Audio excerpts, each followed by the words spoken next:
ఇంటి నుంచి కాలు బయట పెట్టాలంటేనే బాబోయ్ అనాల్సిన పరిస్థితి. ఎండలు మండిపోతున్నాయి. చలికాలం ఇంకా పూర్తి కాలేదు, అప్పుడే ఎండలు ప్రభావం చూపిస్తున్నాయి. ఎండ వేడి ఉక్కిరి బిక్కిరి చేయడం మొదలుపెట్టింది. కొన్ని చోట్ల ఇప్పటికే పగటిపూట ఉష్ణోగ్రతలు క్రమంగా పెరుగుతున్నాయి. ఇప్పుడే ఇలా ఉంటే రాబోయే వేసవి కాలంలో పరిస్థితి ఎలా ఉంటుందోనన్న ఆందోళన మొదలైంది. వాస్తవానికి ఫిబ్రవరి నెల వరకు చలికాలం సీజన్ ఉంటుంది. ఫిబ్రవరి సెకండ్ హాఫ్ నుంచి కాస్త వేసవి సీజన్లోకి ఎంటర్ అయినట్టు అనిపిస్తుంది. ఆ తర్వాత క్రమంగా వేసవి సీజన్ ప్రారంభమై ఎండల ప్రభావం చూపిస్తుండడం ఎప్పుడు చూస్తుంటాం. ఏప్రిల్ మే నెలల్లో ఉష్ణోగ్రతలు అమాంతంగా పెరిగిపోతుంటాయి. వేడి ఉక్కపోత ఒక్కోసారి వడగాలులు కూడా తోడై ఉక్కిరి బిక్కిరి చేస్తూ ఉంటాయి. కానీ ప్రస్తుతం వేసవి సీజన్ ప్రారంభం కాకముందే, చలికాలం సీజన్ పూర్తిగా ముగియక ముందే తెలుగు రాష్ట్రాల్లో ఎండలు దంచి కొడుతున్నాయి. ఇక ఏపీతో పోలిస్తే తెలంగాణలో ఎండలు పెరిగినట్టుగా తెలుస్తుంది. హైదరాబాద్లో సాధారణం కంటే ఉష్ణోగ్రతలు నమోదవుతున్నట్టుగా నిపుణులు ఇప్పటికే అంచనా వేస్తున్నారు. అదే సమయంలో రాత్రిపూట ఉష్ణోగ్రతలకు కూడా క్రమంగా పెరుగుతూ ఉండడంపై ప్రజలు ఆందోళన వ్యక్తం చేస్తున్నారు. గత ఏడాది రికార్డు స్థాయి ఎండలతో సమ్మర్ సీజన్ ప్రకంపనలు సృష్టించగా, ఇప్పుడు పెరుగుతున్న ఉష్ణోగ్రతలతో ఈ ఏడాది కూడా అదే విధంగా ఉంటుందా అన్న అనుమానాలు వ్యక్తమవుతున్నాయి. ఇక దీనికి సంబంధించి మరింత సమాచారం మా సీనియర్ కరెస్పాండెంట్ ఖాజా అందిస్తారు. ఖాజా, ఈసారి ఎండలు ఏ విధంగా ఉండబోతున్నాయి? గతంతో పోలిస్తే ఈసారి ఒక నెల ముందుగానే వచ్చినట్టు తెలుస్తోంది.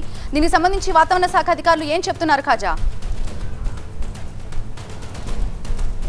ఖచ్చితంగా గత ఏడాది 2023 ప్రపంచవ్యాప్తంగా ప్రపంచ వాతావరణ సంస్థ అంచనా ప్రకారం ఆ ఏడాది అత్యంత హాటెస్ట్, అంటే గత 10 ఏళ్లలో అత్యంత హాటెస్ట్ ఇయర్గా 2023గా ప్రకటించింది. అయితే ఈ ఏడాది కూడా అందుకు తగ్గట్టుగానే ఒక నెల ముందుగానే వేసవి సీజన్ ప్రారంభం అయ్యిందా అన్నట్టు ఎండలు ఇప్పటికే 2 తెలుగు రాష్ట్రాల్లో ప్రజలను ఉక్కిరి బిక్కిరి చేస్తున్నాయి. ఇప్పటికే తెలంగాణలో హైదరాబాద్ సిటీలో 36 డిగ్రీలను ఇప్పటికే ఈ వీక్లో క్రాస్ చేసింది. దీంతోపాటు ఏపీలో రాయలసీమ జిల్లాలో ఇప్పటికే 35 డిగ్రీల, కర్నూలులో ఇప్పటికే ఈ వీక్లో డిగ్రీల ఉష్ణోగ్రత నమోదైంది. దీన్ని బట్టి చూస్తే ఇంకా రానున్న సీజన్లో వేసవి తాపం ఉష్ణోగ్రతలు ఇంకా పెరిగే అవకాశం ఉందని ప్రజలు భయాందోళన గురవుతున్నారు. ఇందుకు తగ్గట్టుగానే వాతావరణ శాఖ నిపుణులు కూడా అంచనా వేస్తున్నారు. ప్రధానంగా ఎల్లిన ప్రభావం లాస్ట్ ఇయర్ తో పోలిస్తే ఈ ఇయర్ కూడా ప్రభావం చూపే అవకాశం ఉంది. లాస్ట్ ఇయర్ పూర్తిగా ఎల్లిన ప్రభావం కారణంగా ఆ ఇయర్ హాటెస్ట్ ఇయర్గా పెరుగాంచింది.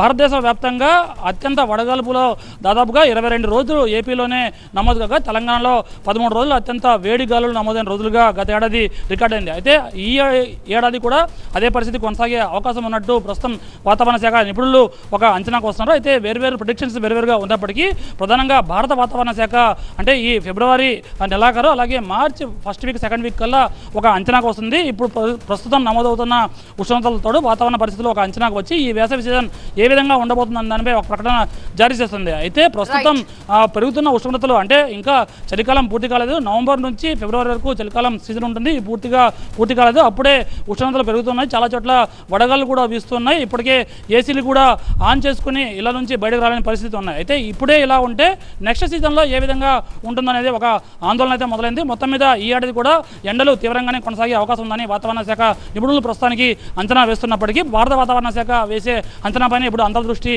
కేంద్రీకృతమై ఉంది. Right, thank you Khaja.